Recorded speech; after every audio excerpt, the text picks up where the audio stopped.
šoku dėl to, kad man patinka ir tiesiog jaučiuosi gerai čia. Visų pirma, tai duoda labai gerą laikyseną, labai nugara labai gražiai atrodo ir kai eini visada kojas automatiškai verčiasi.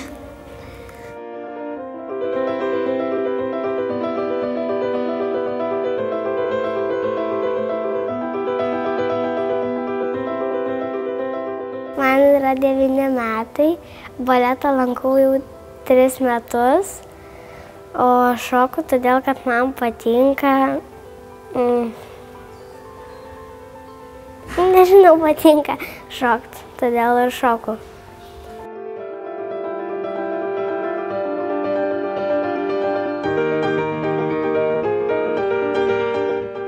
Ir nežinau, ką daryčiau be baleto.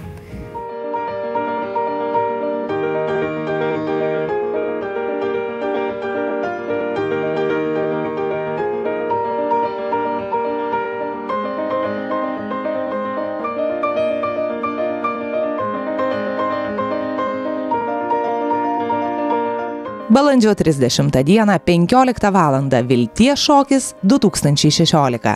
Dalyvaukite Vilties šokio flešmobe ir paremkite Švento Pranciškaus onkologijos centrą. Ačiū.